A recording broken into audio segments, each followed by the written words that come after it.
Muchas gracias, maestro Eric. Agradezco nuevamente al maestro Eric y a toda la directiva del Colegio de Penalistas del Estado de Oaxaca por la invitación nuevamente. Eh, Se me hizo la invitación para tratar de platicar o tratar de comunicar algunas cuestiones prácticas y alguna experiencia que nosotros podemos tener en el litigio. Prácticamente y vamos a minorar aquí la cuestión teórica, ¿no? Entonces, vamos a generar la directiva del colegio, pues bueno, pretende que se genere un diálogo más práctico, pragmático, para poder, para que no se duerman con lo que yo les pueda decir, ¿no? Entonces, les agradezco muchísimo la invitación. Yo voy a estar abierto a todas las preguntas, espero poder ayudarles. Y también, si hay algún escrito, alguna cuestión que yo vaya mencionando, algún criterio que les pueda ser de utilidad, con todo gusto yo estoy a la orden en poder enviárselos después, no tengo mayor problema en eso. La idea es hablar básicamente de aspectos prácticos de la etapa de investigación complementaria y algunas cuestiones que tienen que ver también con cuestiones prácticas de la audiencia intermedia. Son dos temas un poquito amplios, así que pues bueno, esperemos que nos dé tiempo. Todo esto va a depender también de la profundidad que podamos dar o opinar sobre las preguntas que ustedes nos vayan haciendo. Entonces, bueno, ya dicho esto, pues bueno, realmente la idea es hablar principalmente sobre cuál es el papel de la defensa en la etapa de investigación complementaria. Comenzaremos circunstanciando esta etapa desde el momento en el que da inicio la audiencia inicial y hasta el momento en el que se cierra la investigación, ¿no? Nosotros propiamente lo que nos importa es tratar una vez la fase procedimental, una vez que se emite el auto de vinculación a proceso. Me parece que la audiencia inicial como parte de esta investigación complementaria daría pauta para una conferencia, para una plática aparte, ¿no? Sabemos que es muy amplia, eso es otro tema. La idea es, básicamente es, ¿qué hace la defensa una vez que se emite el auto de vinculación a proceso? La investigación complementaria de la defensa, ¿no?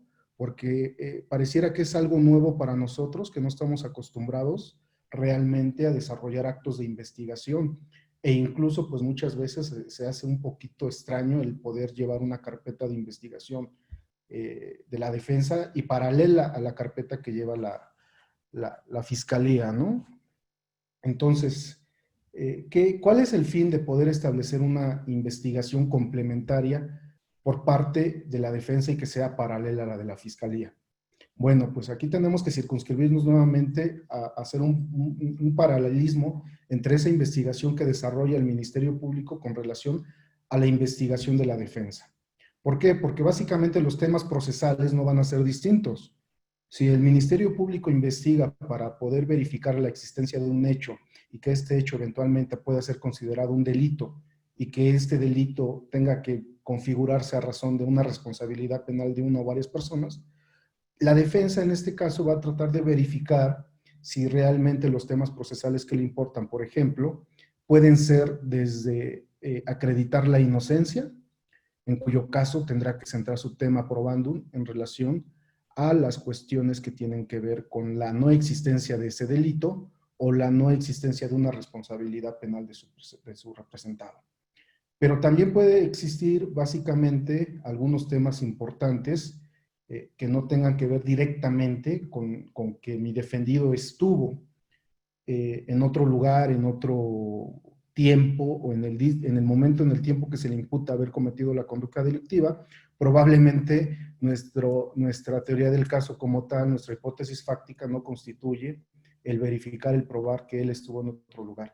Probablemente la investigación complementaria de la defensa tenga que ver más con un tema tendente a verificar probablemente una cuestión que tenga que ver, por ejemplo, con aspectos, en este caso, se me fue la palabra, con aspectos que tienen que ver con eh, la no existencia de una circunstancia agravante, por ejemplo, o por ejemplo también poder verificar material probatorio para poder constatar la violación de derechos fundamentales y poder verificar la existencia de una prueba ilícita. O sea, son aspectos, son temas probando que pueden ser múltiples. No podemos circunscribirnos a una cuestión específica Creo que esto va a depender de qué tipo de caso, qué tipo de asunto es el que pretendemos. Probablemente nuestro tema pudiera ser que si un delito en el cual pretendemos irnos a un delito, a un procedimiento abreviado, pero este delito no nos va a convenir porque trae un agravante y sabemos que va a ser difícil quitarnos el tipo básico, probablemente lo que vamos a pretender con la investigación complementaria es desarrollar medios de prueba o antecedentes de investigación que puedan verificar que no existe tal agravante. Esto permitiría a su vez que eventualmente pudiéramos optar por un procedimiento abreviado e incluso por una suspensión condicional a proceso. A lo mejor nuestra investigación complementaria va tendente a estos aspectos. A lo mejor va tendente a verificar una causa de exclusión del delito, una causa de justificación. Entonces, tenemos que centrar primero que nada cuál es nuestra hipótesis de defensa. Nosotros como abogados estamos acostumbrados a hablar de lo que es la teoría del caso, y ya saben, ¿no? Su aspecto fáctico, jurídico y probatorio. Entonces, tenemos que partir de este aspecto. ¿Cuál es nuestra teoría del caso? ¿Qué pretendemos? ¿A dónde vamos? Sentado esto, tenemos que verificar entonces cuáles son los actos de investigación que tenemos que desarrollar como defensa. Una vez que establecemos cuál es nuestro aspecto fáctico y tenemos sentadas las pruebas, los medios de prueba que podemos aportar a los efectos de poder verificar nuestro tema procesal, nuestro tema probando, entonces vamos a comenzar a desarrollar estos actos de investigación, ¿no? Bueno, yo generalmente acostumbro, se me hace un poquito extraño hablar de cuestiones prácticas porque casi no las abordo, no es que no lo hable, pero acá va a ser netamente práctico. Generalmente lo que yo hago, por ejemplo, en una investigación complementaria, es pedirle al Ministerio Público, por ejemplo, que me descubra permanentemente, ¿no? ¿Por qué? Porque a veces el Ministerio Público te llega a descubrir al final de la investigación complementaria. Entonces, cuando pasa esto, prácticamente tú te estás quedando sin tiempo, nos estamos quedando sin tiempo para poder generar actos de investigaciones que puedan ir dirigidos a refutar el material informativo que nos está descubriendo al final.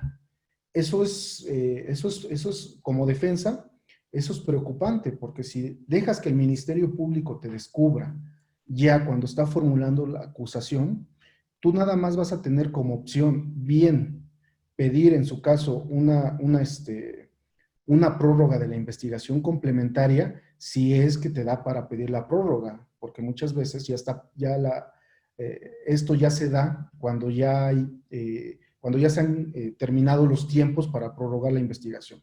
O muchas veces también vas a poder pedir a lo mucho una reapertura de la investigación si tú logras justificar que pediste determinados actos de investigación y que no se practicaron, ¿no? Entonces, si tú dejas que te descubran hasta el final, vas a tener problemas para poder refutar lo que hizo el Ministerio Público. Por eso yo lo que hago es que desde que inicio, muchas veces, cuando son temas un poquito más complejos, es pedirle al Ministerio Público que me descubra desde el inicio, ¿no? Sabemos que el descubrimiento probatorio es diferenciado, ¿no? En términos de lo que establece el 337, 338, 340, 218 y 219 del Código Nacional de Procedimientos Penales, la forma en cómo se descubre, qué se descubre y los plazos para descubrir son diferenciados desde la perspectiva de la Fiscalía, la Defensa y la Asesoría Jurídica. Entonces, la gran ventaja que nosotros tenemos como defensa es que en términos del artículo 337 en relación al 218 y 219 del Código Nacional, es que el Ministerio Público está obligado a descubrir de forma permanente. Es decir, no es lo mismo que nosotros tengamos que descubrir dentro de los 10 días siguientes a que se nos notifica, en este caso, la acusación o la coadyuvancia de la asesoría jurídica, a que la fiscalía tenga que hacerlo en forma permanente. ¿Esto por qué considero que puede llegar a ser importante? Y acá me gustaría aclarar este punto, ¿no? Lo que yo les diga muchas veces, pues sabemos que aunque tenemos un Código Nacional de Procedimientos Penales único, la forma en cómo se interpreta y aplica es totalmente distinto, ¿no?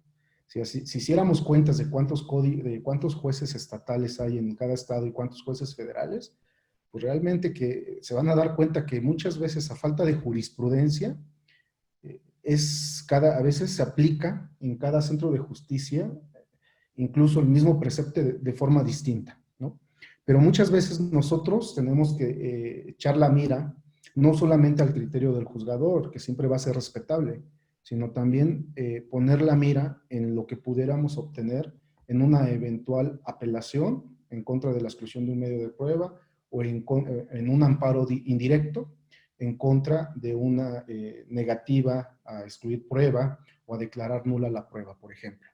En ese sentido, yo les decía entonces que es importante el pedirle al Ministerio Público que nos descubra desde el inicio, porque me parece que ahí puede haber un tema de legalidad, por lo menos de ilegalidad, por lo menos. Pero a mí me parece que puede ir más allá, de ilicitud probatoria. Porque si el Ministerio Público no te descubre, y vamos a suponer que hubo una investigación complementaria de 6 meses, o incluso sabemos que muchas veces en delitos más complejos, como secuestros, homicidios o delincuencia organizada, los plazos de investigación no se ciñen a los 6 meses, sino que van más allá. Pueden durar incluso hasta un año si tú te vas a temas de amparo y otras cuestiones, ¿no? Que a veces hace que esto se alargue. Entonces, ¿qué pasa durante esos 5 o 6 meses en que no te descubrieron? ¿Realmente tú vas a tener la oportunidad de refutar la prueba que en ese momento te está descubriendo la fiscalía? Es decir, supongamos que se trata de una intervención de comunicaciones o de un tema de geodeterminación, geolocalización, pruebas que requieren un poquito más de trabajo de campo. ¿Te daría tiempo realmente cuando el Ministerio Público te está descubriendo 2, 3 semanas antes de esa audiencia intermedia? Entonces yo veo ahí que si tú le hiciste del conocimiento al Ministerio Público desde un inicio que te debía de descubrir en cumplimiento de sus deberes y obligaciones que establece el Código Nacional y no lo hizo, me parece que esta violación a estas disposiciones legales eventualmente pudieran ocasionar un tema de nulidad de prueba o ilicitud de prueba. No hay hasta ahorita, hasta donde yo conozco, algún criterio, alguna tesis que soporte lo que yo digo. Pero realmente ustedes analicen si no hay una cuestión que pueda repercutir en violación de derecho a la defensa al que te descubran 2 o 3 semanas antes, ¿no? O sea, en pruebas que tú requieres realmente trabajar, hacer un trabajo de campo en aras de poder lograr una efectiva refutación de estas pruebas que te están, de estos medios de prueba, actos de investigación que te están descubriendo. Por eso yo considero que sí es importante y sobre todo en delitos en donde tú muchas veces sabes, o uno como defensor sabe, pues que te debes de jugar todas, ¿no? O sea, tú en determinados delitos, tú te vas a jugar todas las cartas y te vas a llegar a la última instancia a los efectos de poder verificar si es factible el excluir determinadas pruebas.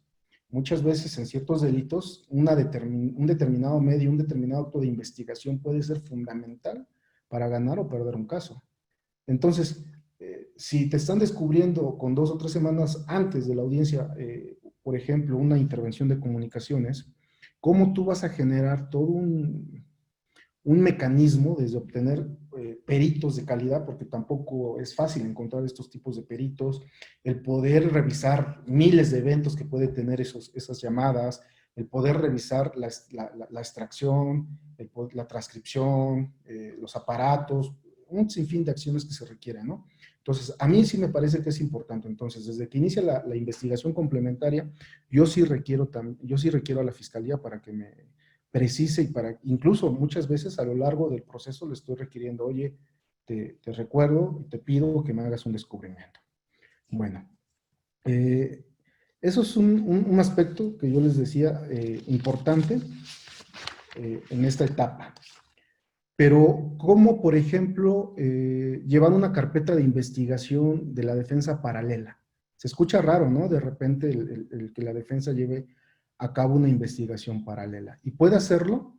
Bueno, para empezar, tendríamos que decir que los principios de igualdad procesal y de igualdad ante la ley no te lo prohíben, ¿no? Se supone que estás en un procedimiento acusatorio en donde existe igualdad. Acá, desde el artículo 20 y los primeros artículos del Código Nacional, no te prohíben llevar una carpeta paralela. Te obligan Bueno, aquí habrá que atender a ciertos dispositivos como el 126, 127 que obliga a la defensa a aportar, ¿no? Es una obligación aportar medios de prueba tendentes, en este caso, a probar la defensa, básicamente, ¿no? Entonces, ¿es obligatorio? Bueno, esto va de la mano con lo que se tenga que entender por descubrimiento probatorio, ¿no? Porque también es otro tema ahí que vamos a tratar de ver un poquito desde la perspectiva práctica. ¿Qué se descubre, no? ¿Cómo se descubre? ¿En qué plazo se descubre? Entonces, ¿qué es el descubrimiento probatorio? ¿Cómo se descubre? ¿Y qué se descubre? Si tú asumes que lo debes de descubrir todos los medios de prueba que tienes, que has investigado, y si tú asumes todavía que en términos de lo que establece el 217 del Código Nacional, debes de generar registro de todas tus investigaciones, o sea, ahí está el problema de si hay una obligación por parte de la defensa para llevar esa carpeta de investigación. Sabemos que el 217 está diseñado para el Ministerio Público, para que ellos puedan dejar registro de todos los actos de investigación que realizan, de todos, así lo establece. Eh, a mí me ha tocado ver interpretaciones de los jueces que imponen esta misma obligación a la defensa. Es decir, el poder dejar registro de lo que están haciendo. ¿Dónde dejas ese registro? Bueno, pues básicamente vas a ir generando un registro por cada uno de los actos que tú hagas. ¿Tienes que hacer cadena de custodia? Ese sería el otro problema. La defensa está obligada a realizar cadena de custodia. Te pueden excluir medios de antecedentes de investigación o actos de investigación como defensa. O sea, yo sé que nosotros como defensores pues estamos acostumbrados a ver todos los defectos de una carpeta de la fiscalía. Ahora el problema es con este deber que tenemos, con esta obligación de investigar, tenemos nosotros la obligación de generar una carpeta, tenemos la obligación de generar un registro de nuestras investigaciones, tenemos el deber de generar cadena de custodia. Yo sé que aquí van a decir que no, muchas veces, ¿no? Pero mientras no exista un criterio jurisprudencial que nos diga y nos defina qué debe de hacerse, desde mi perspectiva, desde mi sencilla perspectiva, yo creo que lo más recomendable es tratar de hacer las cosas lo más apegado que pueda, establecer el Código Nacional. Sobre todo, porque no todos hay infinidad de criterios aquí con los juzgadores. Es un mundo de criterios realmente lo que llega uno a encontrarse y tan variados que a veces en ciertos delitos delicados sería mejor el tomar todas esas precauciones. ¿Por qué? Porque si tú tienes un video que es fundamental para tu teoría del caso, para probar que realmente la detención no fue como dicen los elementos de la policía, pues sería un poquito delicado el que te excluyeran, el que te excluyeran ese medio de prueba por no estar debidamente verificado, o que en su caso, una vez que logres que pase a juicio y lo practiques, al no poder tú autentificar ese video, al no poder establecer la fiabilidad de su obtención, que le puedan negar valor probatorio, ¿no? O sea, porque aquí hay dos temas. Una cosa es el que te puedan excluir un acto de investigación o te lo puedan modificar, tema hasta de etapa intermedia, o eventualmente si pasa, que eventualmente porque aporten información que pueda en su caso eh, hacer ver la falta de fiabilidad de tu medio de prueba, en este caso también es un tema que te pueden negar eficacia probatoria a tu prueba ya practicada. Entonces acá son dos juegos, ¿no? Una cosa es lo que tú puedes obtener en la etapa intermedia y otra cosa es lo que tú puedes obtener en juicio. Y esto va de la mano con lo que ha dicho la Corte. La Corte hace un par de años estableció la jurisprudencia 74-2018, si no mal recuerdo, en la cual estableció pues una limitante para la defensa, en este caso para poder impugnar en amparo directo violaciones procedimentales que se hayan practicado, por ejemplo, o que se hayan ocasionado en la etapa intermedia. Entonces, si tomamos en cuenta que todas las violaciones deben de ser alegadas en cada una de estas etapas y no pueden ya alegarse o regresarse a alegar violaciones anteriores en juicio oral, por ejemplo. Sin embargo, hay una parte de esa ejecutoria en donde la Corte está aludiendo que no obstante que tú no hayas podido alegar ahí la violación o acreditar la nulidad del acto de investigación hasta intermedia, no es obstáculo que en juicio tú puedas impugnar este medio de prueba y que en su caso con nueva información también pueda ser un objeto de acreditar que estamos ante prueba ilícita. Son temas distintos, ¿no? Y me parece que esta es la doble importancia de poder generar una debida carpeta de investigación. El que tú puedas generar actos de investigación y que estos actos de investigación los puedas utilizar, por ejemplo, para modificar una actuación o un determinado medio de prueba, esto hasta antes de que se pase a juicio oral, o que en su caso, con base a esta información que tú generaste en tu carpeta de investigación defensiva, puedas generar un debido juicio, una debida refutación de prueba también en esta etapa. Entonces, me parece que aquí la importancia de que tú como defensa generes una hipótesis fáctica de inocencia y que la trabajes o que con los mismos datos de prueba o actos de investigación que tú estás desarrollando los puedas tú probar eventualmente una nulidad de prueba, es importante y hay una doble importancia. Ahora, ¿qué actos de investigación podemos hacer como defensa? Ahorita vamos a volver a este tema otra vez porque esto tiene relación de cómo impugno yo la admisión de medio de prueba en intermedia y cómo impugno yo la exclusión de medio de prueba en intermedia. Pero no solamente el tema se ciñe ahí. El problema es, por ejemplo, cómo impugno yo una eventual no admisión de una propuesta de acto de investigación de la defensa. ¿Sí? O cómo puedo yo impugnar una eventual propuesta de acto de investigación de la asesoría jurídica que eventualmente pueda violentar derechos. O sea, son temas distintos. Esto de establecer una diferencia entre etapas, pues nos vino a cambiar todo el esquema bajo el cual estábamos acostumbrados a trabajar. Entonces, ¿qué tipo de acto de investigación puede desarrollar una defensa autónomamente?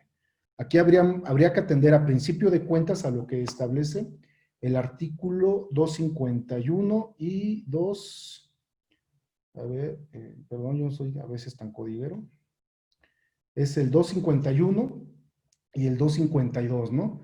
Sabemos que aquí está diferenciado los actos de investigación que requiere una previa autorización judicial y aquellos que no requieren una previa autorización judicial.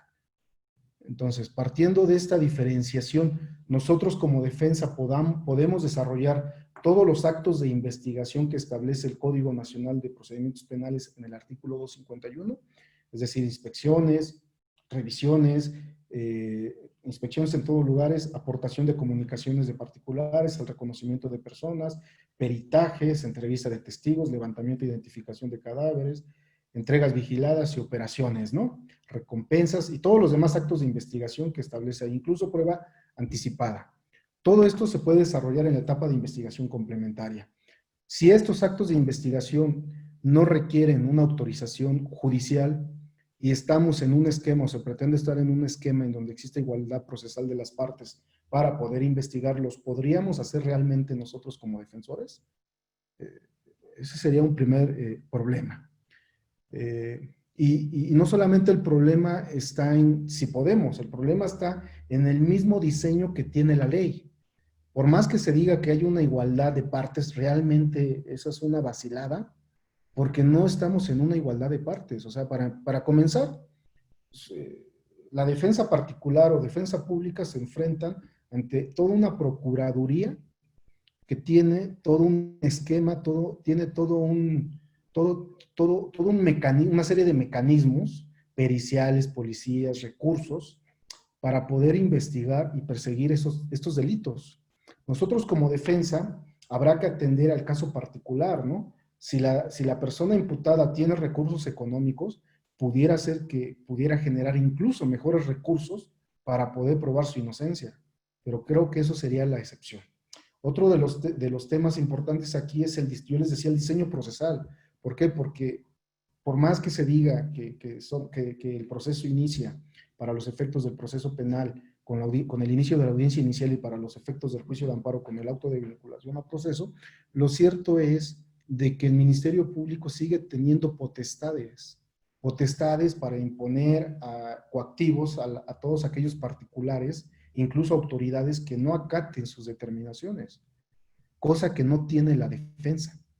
Entonces aquí es donde viene el problema de pedir el auxilio ministerial y el auxilio judicial. ¿Sí? Entonces, si ya tenemos aquí diferenciados cuáles son los actos de investigación que pudieran desarrollar la defensa y que no requieren una autorización judicial previa, y aquellos otros que sí pueden desarrollarse con previa autorización judicial, el problema que tenemos nosotros como defensa es que estamos supeditados a la propuesta.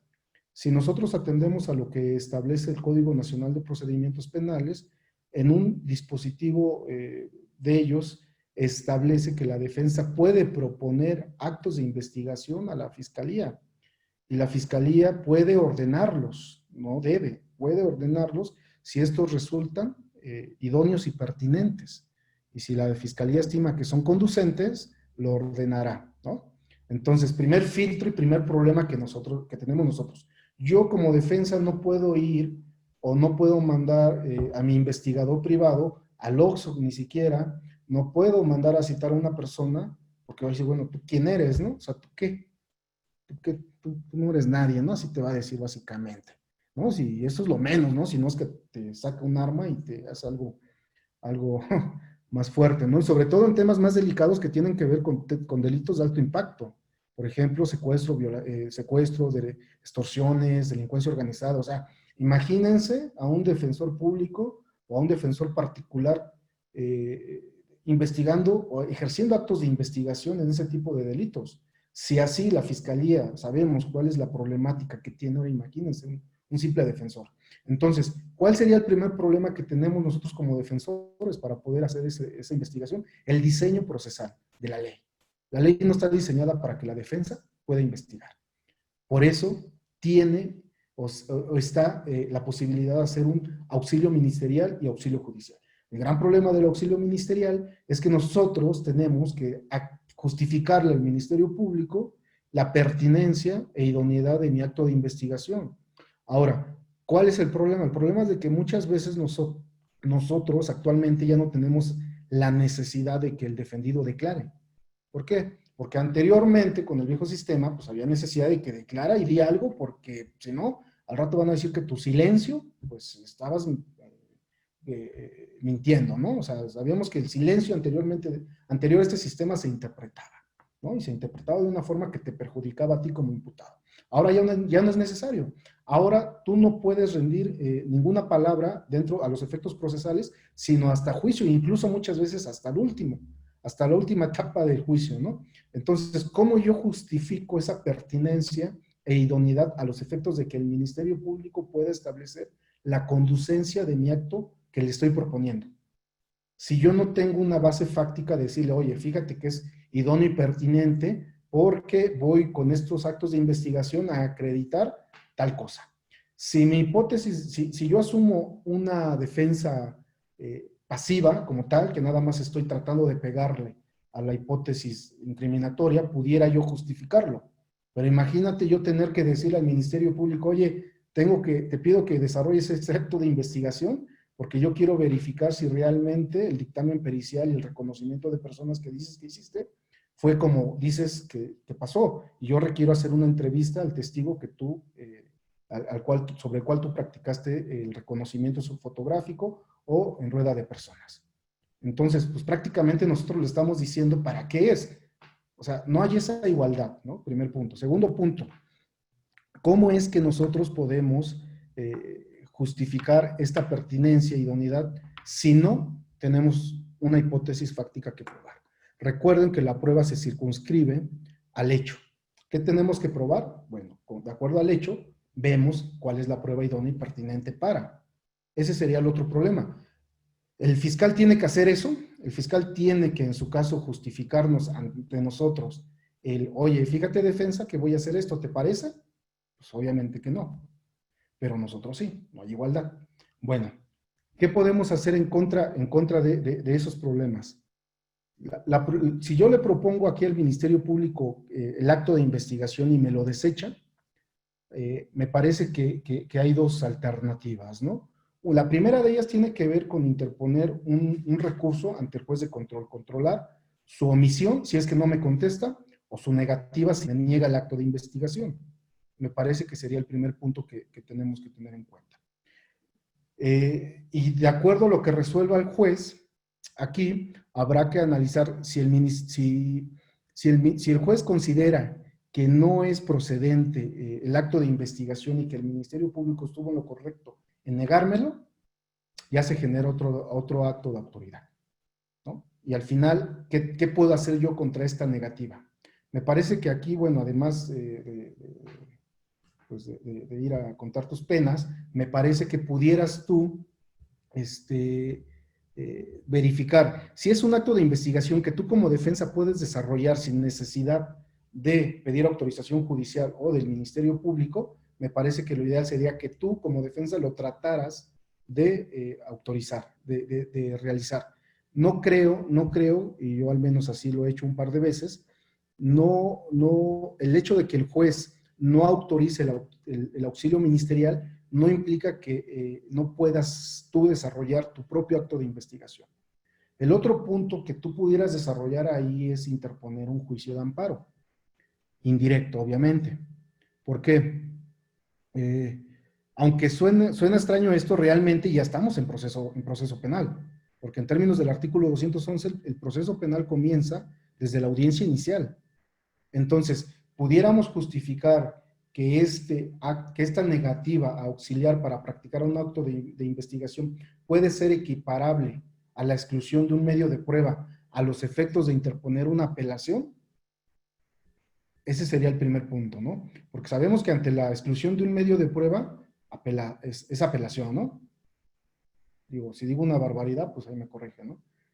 Pero ¿qué pasa cuando lo que se me está excluyendo, para empezar, o no se me está admitiendo, en este caso, es un acto de investigación relativo, por ejemplo, a una intervención de comunicaciones que yo quiero que ejecute el Ministerio Público? ¿Esto tendría los efectos de una exclusión probatoria o no? Porque si consideramos que sí puede ser considerar una exclusión probatoria, entonces sería apelación, ¿no?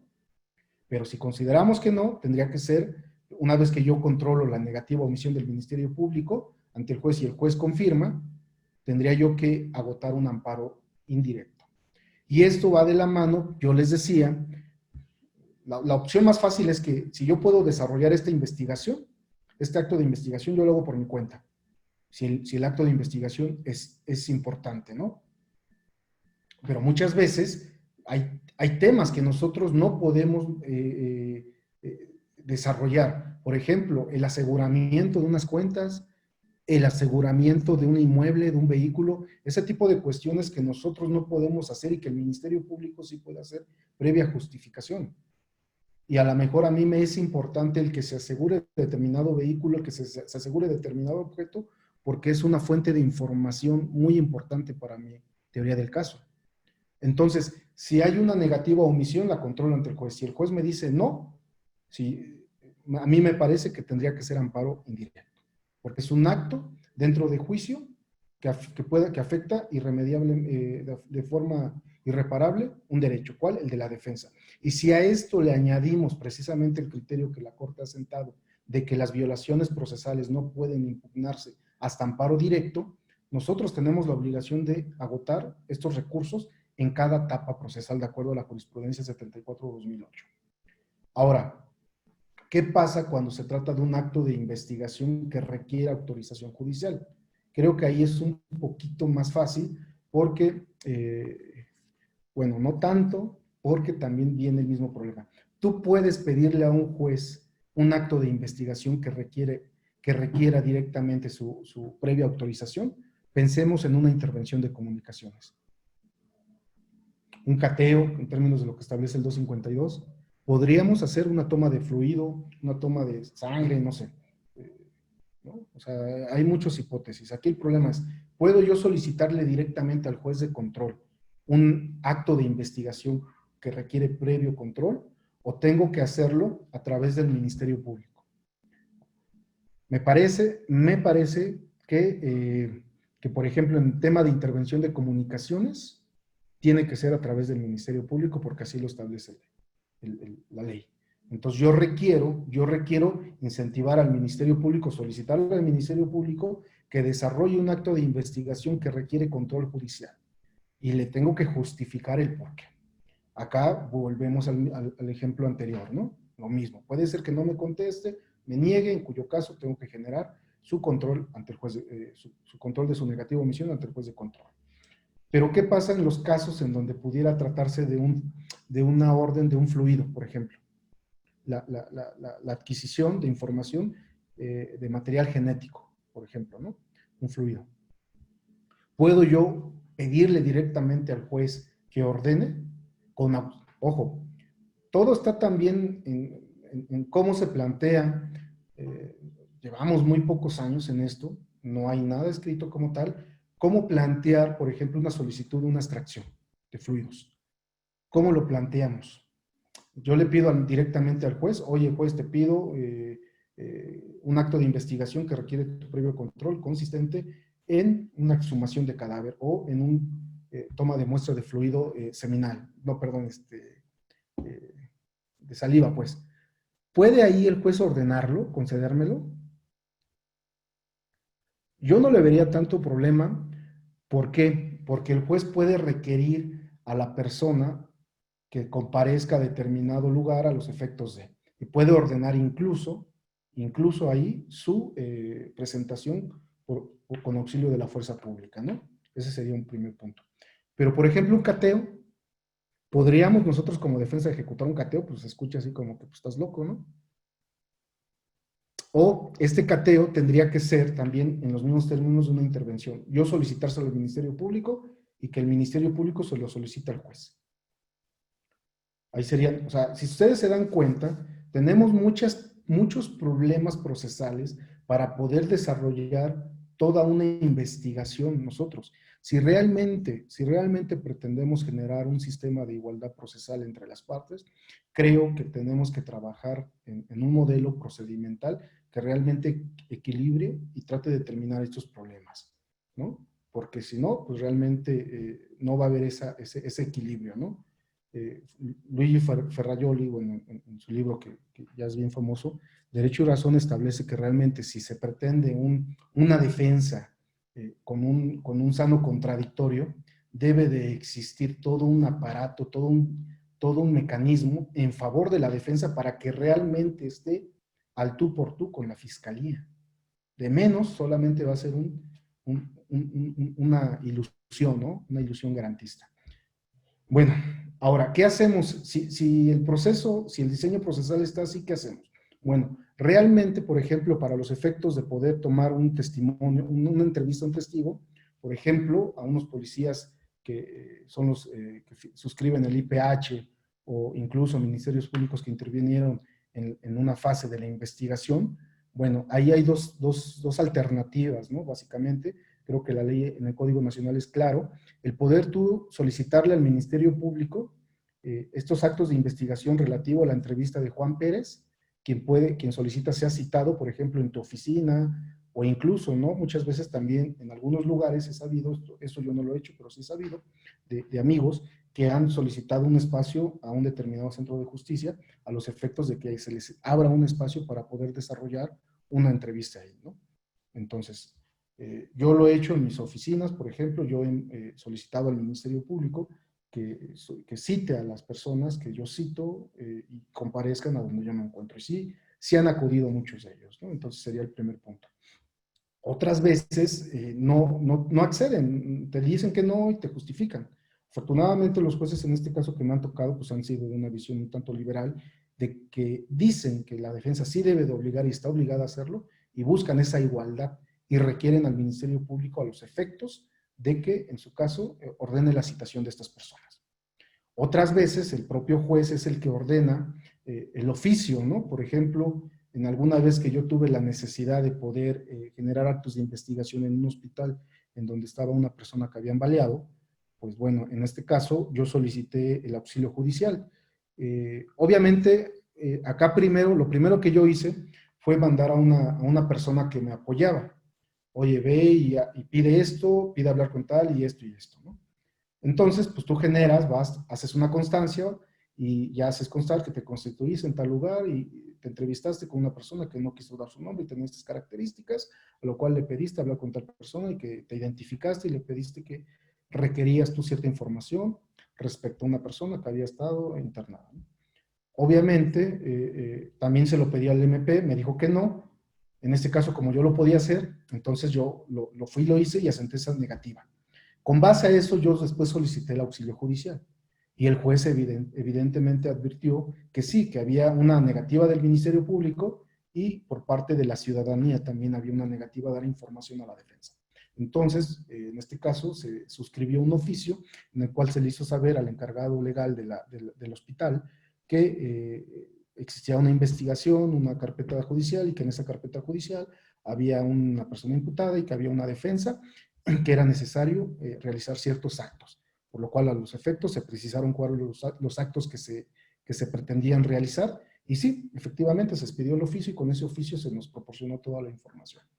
Entonces, a los efectos de un mal diseño procesal para que la defensa pueda investigar, pues a veces se tiene que improvisar, ¿no? Para estos efectos. Pero ya cuando la persona comparece a declarar, bueno, ¿qué hacemos, no? ¿Qué hacemos? ¿Cómo hacemos las preguntas? ¿Cómo hacemos la constancia? Bueno, lo que yo a veces acostumbro a hacer es hacer una constancia. Si la persona, el Ministerio Público a veces cuando ha accedido, pues me manda un oficio y me dice, ¿sabes qué? Mira, ya lo entregué, acá está la acusa para que veas que yo sí te estoy auxiliando. Ya, con base a eso, ya llega el día de la audiencia. Si no comparecen, yo levanto una constancia, ¿no? Estando en tal lugar, yo, tal, servidor público, y esto hago constar que no compareció. Con base a eso, yo vuelvo a requerir al fiscal a los efectos de que pueda volver a citar y que incluso lo aperciba, ¿no? Entonces, sí lo hacen. Algunos, no todos también, pero sí lo hacen. El chiste es ir dejando constancias nosotros de que sí estamos trabajando y que no se debe a una negligencia o que nosotros no hayamos estado atentos, ¿no? Otras veces sí comparecen los policías, entonces, ¿cómo haces las entrevistas, no? Yo lo que acostumbro, por ejemplo, una vez fueron 12, creo. Entonces yo les fui fijando audiencias de 9, 9:30, 9 a las 10, 10:30, así, ¿no? Media hora diferenciados y así las pedí. Entonces comparecen todos y yo, pues rápidamente, levantes una constancia. Aquí tenemos que aprender de lo que el Ministerio Público ha hecho. O sea, si el Ministerio Público sabe cómo investigar, pues nosotros tenemos que igualar la forma en cómo él viene investigando, porque nosotros no vamos a inventar nada tampoco. Entonces tendremos que hacer los actos procesales lo más apegado que creamos tanto al Código Nacional y muchas veces tomar la forma en cómo ellos hacen sus entrevistas. Y obviamente ya poniéndole nuestro propio sello. Por ejemplo, yo acostumbro a hacer preguntas generales. No acostumbro a hacer preguntas insidiosas, no nada. ¿Qué yo pretendo con esta investigación? Pues yo lo único que pretendo es obtener información general sobre ciertos puntos, ¿sí? Porque obviamente yo no puedo inducir al testigo ni hacerle preguntas eh, que vayan encaminadas a ofuscarlo, capciosas, porque a veces también es complicado el que nada más seas tú como defensor y una persona que te apoye y el que tengas ahí a los policías, ¿no? Por ejemplo. ¿No? Porque al rato también te pueden incluso hasta acusar, ¿no? De que tú les dijiste o cosas. Entonces yo lo que hago es, a veces incluso lo grabo en audio o grabo en mi celular para los efectos de mi protección también, porque tampoco quiero que al rato, pues como defensor me imputen cosas que tú me dijiste, que esto y que lo otro. Entonces ellos están sabedores de que se está quedando el respaldo y en esa medida tú les ofreces un buen trato y respetuoso, ¿no? O sea, tú les haces tus preguntas abiertas y les dices, a mí me interesa tales puntos, entonces yo quiero saber esto, y les haces tus preguntas abiertas, oye, ¿y cómo fue la declaración? ¿Quiénes estuvieron? ¿Cuánto duró?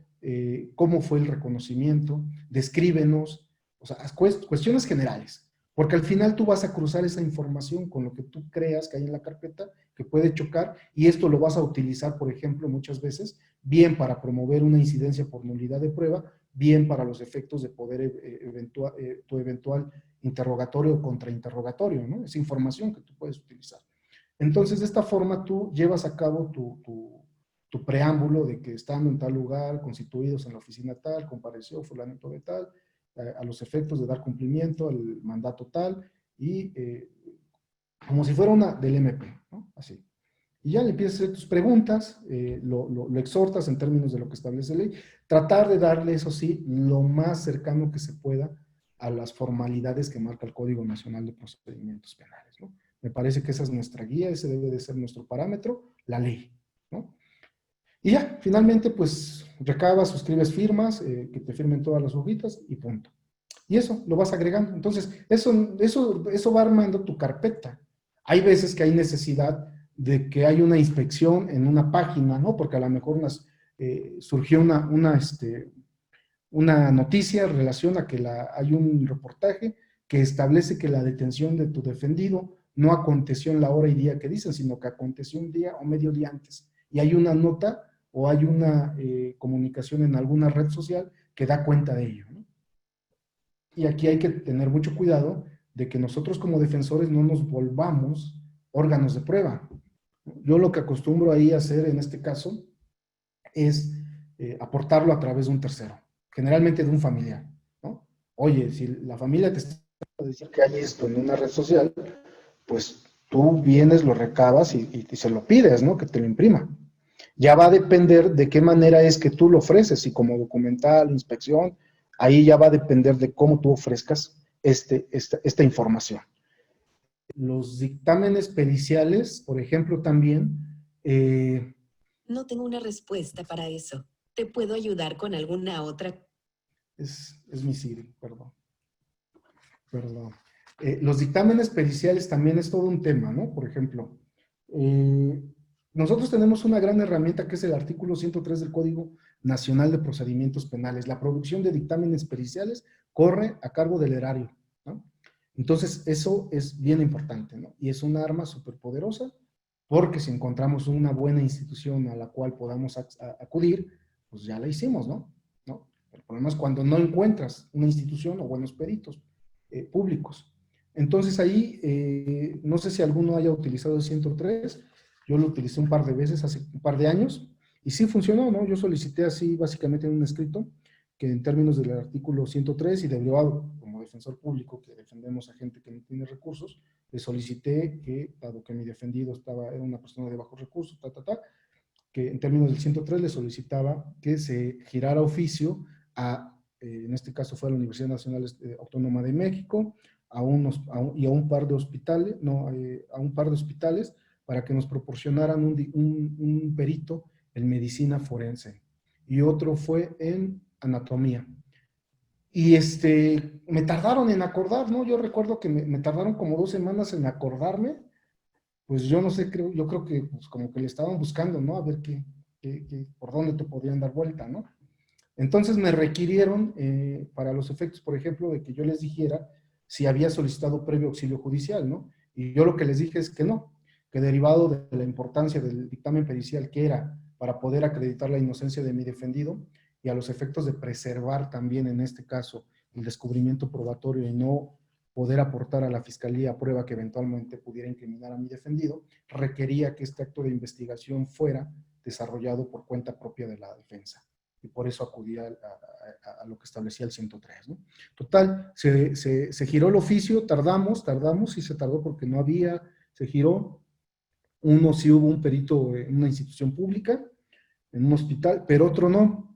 En ese tiempo nosotros como defensores públicos federales no teníamos un cuerpo de peritos como hoy tenemos. Afortunadamente la visión de la nueva dirección, pues bueno, es buena en ese sentido porque sí ha dotado de otros peritos, ¿no? Además de que ya hay un acuerdo también de que la Defensoría Pública Federal puede acceder al cuerpo de peritos del Poder Judicial Federal y bueno, eso nos quita de muchos problemas. Pero en ese tiempo no había y era un problema, y era una prueba relativa a un análisis de voz y a un reconocimiento facial, ¿no? Entonces, En ese caso, se ordenó peritos de la FGR, ¿no?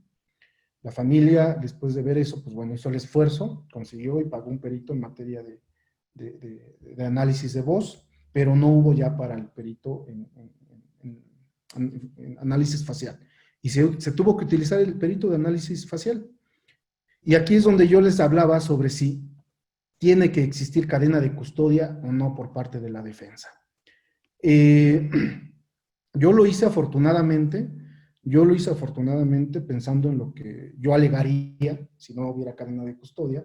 Yo pensé, digo, bueno, si yo fuera asesor jurídico, no MP, asesor jurídico, y le voy a pegar a las pruebas, a los medios de prueba de la defensa, ¿por dónde le pego? Entonces yo prefería hacer un pequeño bosquejo de cadena de custodia con los límites, con lo que establece el Código Nacional. Si alguien ocupa por ahí algo de lo que yo les pueda aportar, también con todo gusto yo se los proporciono. Entonces yo hice una cadena de custodia sobre los audios que se me hicieron a llegar respecto a una intervención de comunicaciones. Es decir, se me mandaron por correo, no había intervención de comunicación, no fue una entrega física. Entonces, a los efectos de que después no se me pudiera eventualmente imputar que se alteró, que esos audios no corresponden con los que se me mandó y ese tipo de cuestiones, yo hice constancias de la recepción del correo, hice la constancia de la hora, todo, de qué correo se recibió, y hice una constancia de que fueron guardados en una memoria de tales características, así. La firmo, y la firma una persona, y ahí inicia mi cadena de custodia. Después, cuando yo se la doy al perito, se la mando como a través de la familia, yo le entrego a la familia el mismo formato, los hago que firmen y le doy instrucciones para lo mismo. Entonces la familia cuando entrega al perito también hace los registros y todo el tiempo de cuando estuvo, todo eso. Y eventualmente eso fue objeto de una impugnación, bueno, quisieron impugnar por esa vía, pero bueno, cuando se les dijo, cuando el perito les dijo que tenía cadena de custodia y todo eso, bueno, se acabó ahí el alegato de impugnación. Entonces me parece que sí es importante. Ahora, ¿qué pasa con este tema de que trabajemos muchas veces cuando no hay recursos con peritos oficiales o peritos de alguna institución pública? Ellos están acostumbrados a ver al Ministerio Público como la autoridad y a la defensa no.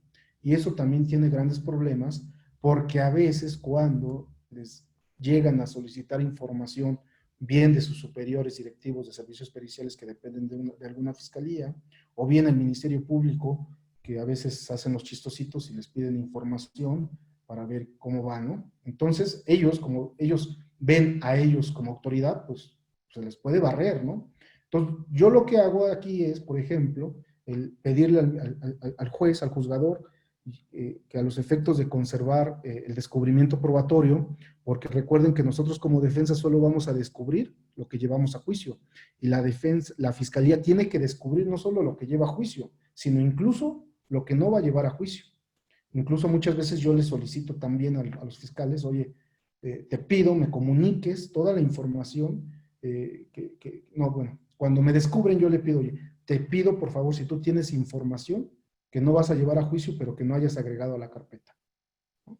Ya me dicen que no. Pero bueno, esto eventualmente puede tener en un futuro un papel fundamental si tú después descubres información que te descubrieron, porque tú ya le estás comunicando y él ya te está contestando, y al rato nada de que se me pasó. O sea, sí tiene, eventualmente esto puede tener implicaciones, ¿no? Entonces, yo le pido que a los efectos de preservar como defensa mi descubrimiento probatorio y en su momento verificar qué es lo que voy a llevar a juicio y qué es lo que voy a descubrir, así como el derecho a la no autoincriminación, le comunique a los peritos correspondientes que solicité me nombraron en términos del 103, que no le hagan del conocimiento a ninguna persona más que a mí como defensa los resultados, toda la actividad, operaciones y todo el resultado de su papel aquí como perito. Y afortunadamente las dos veces que yo lo he pedido, sí lo han acordado así, en esos términos, no ha habido mayor problema. Y esto también me parece importante para poder controlar estas fallas procesales, ¿no? Porque sobre todo cuando se trata de peritos oficiales, están acostumbrados a a comunicar a sus superiores qué están haciendo, qué actividades han hecho, qué dictámenes, resultados y todo esto. Y esto eventualmente se puede salir de control.